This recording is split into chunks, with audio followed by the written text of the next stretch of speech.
Welcome to episode 8 of the AdviserVoice Zurich FinTech Lab series. Last month we spoke with Nick Boudry, the Managing Director of the Lab Group. Lab Group's product, the Lab Form, is set to really provide a lot of efficiencies for advisors in the AML, the anti-money laundering product disclosure statements. So let's hand it over to the panel who are having a look at the product and see what their initial thoughts are. Sure. So what's been set up by Nick is the client and the advisor sat down and agreed that an SMSF was going to be set up. Yep. So we're at the point now where me as the client has logged into my email address and I've received something from Lab, which is now going through what needs to be done to actually set up the SMSF. Yeah. So Yep. As I can see here, it's got the PDS as well as a click here link that then takes me onto the application. Mm-hmm. That directly takes me onto the Lab website where it's pre-populated what investments I'm going to be doing, as well as a feed for the risk profiling and what the entity details are going to be called, which is quite good as well because I've also got a complete outstanding section here. So if I click on there, for me as a client, it's really simple and really easy to understand what information needs to be completed in order to kick the application off. So this is all driven by the advisor, right, back in the office? Yeah, I believe so. That's my impression, yeah. Because as a client, I've not entered in anything, so the client or the advisor would have pre-populated everything. Yep. Yeah, entered in the details. Yeah. So this is setting up a self-managed super fund with a couple of trustees. So if you close that or save it, yep, I should get an email that I can click on. So Therese, you've been set up as well. Is that how that works? I'm the other trustee. So once the application's got all the information that it needs, it's basically asking me to accept and acknowledge the electronic identity verification. So I think that might lead from what Nick was talking about earlier, where I'm sort of accepting that the verification will be done online. Yeah. So as I accept that. So you're now giving permission for them to go out and get and verify your signature. Yeah. Is that right? So information that they already have on you. So it's been sent to number one. It's yep. now So being that's sent me to as the primary, and then the secondary email should be sent to you now.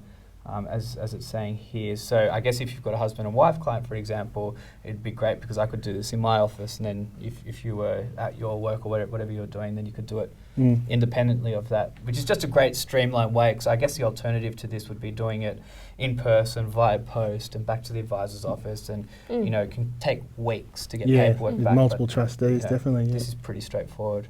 Seems efficient. Mm.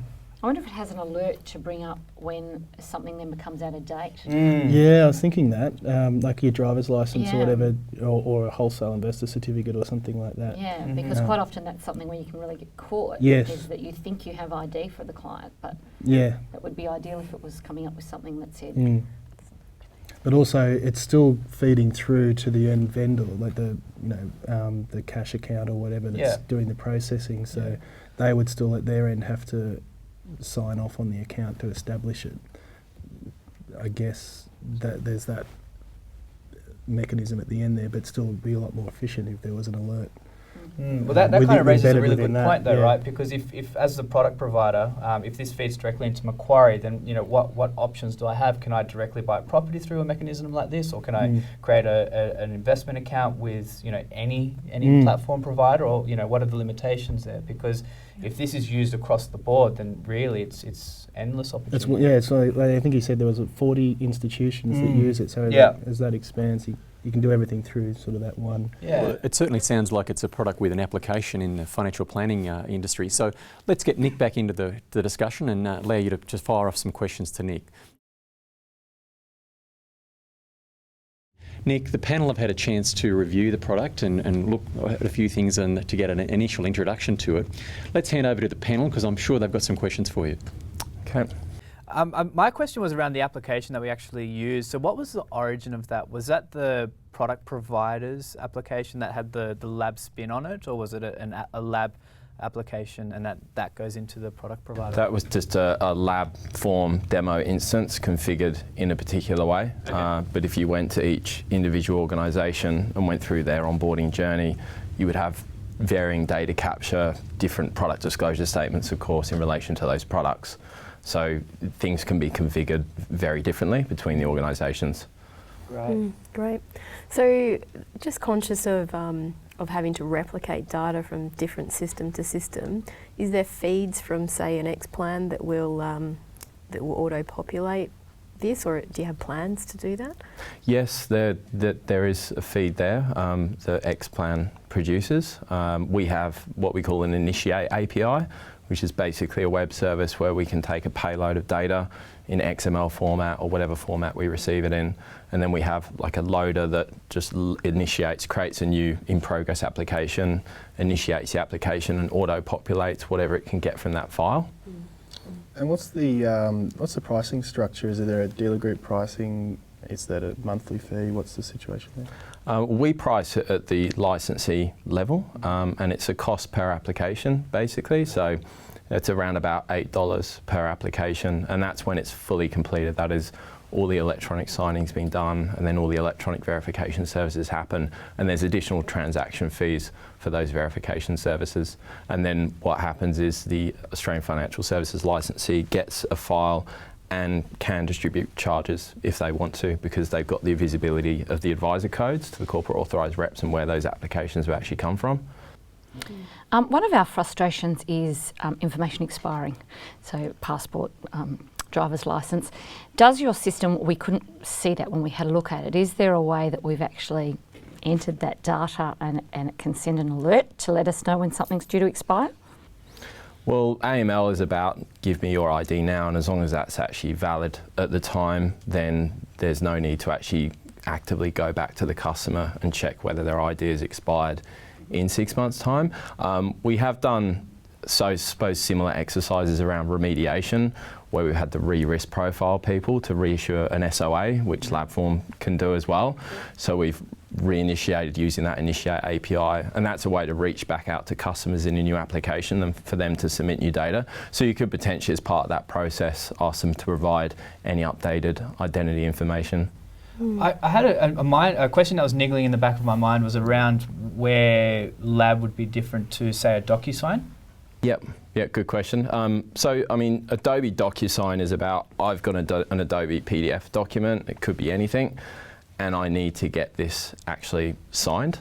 And the digital signing process works in a fairly common way. It distributes out by emails. Digital signing is really only a part of the LabForm process. Because LabForm is fully electronic, there aren't any original PDFs required, or you don't actually need to create those individual PDFs. So if you had 10 corporate authorised representatives under a licence, you would have to create 10 permutations times however many funds that they supply in order to represent all those terms and conditions within each DocuSign document. And it doesn't give you the ability to actually engage in that form and draft that application on the client's behalf. So it's really a fully electronic, true online process rather than DocuSign. You need that original form creation. Yeah. There's it's a really great way to interact with clients and to take out a whole level of complexity in terms of sending a document to someone to get signed or getting a physical copy of ID. Do you have any plans or do you have any ways of sort of streamlining the data collection process with a client, or for a client to if a client's got a fact find or a data collection form they're signing off on, for them to tick, yes, all that information is correct. So to help advisors in other ways with their compliance? We are looking at some like OCR technology that can pick information up off existing documents like trust deeds and things like that, and then actually pre-populate that into the form. You've got to be careful with AML because it's a collect and verify methodology, and then you can't sort of back verify against that same source. I mean, I suppose the Initiate API is being used a lot in that way. So if you've got an existing client record and you need to cross-sell them into another fund, for example, you can push that client record into LabForm, pre-select the new product. It will distribute the product disclosure statement with the digital signature, and then you can enrich that information and complete the application. Nick, it's been fantastic to hear about LabForm and what the Lab Group's doing. So for the time being, thank you to the panel, and thank you to Nick and Lab Group for being part of the AdviserVoice Zurich FinTech Lab series, and we look forward to you joining us for episode 9 next month. Thank you.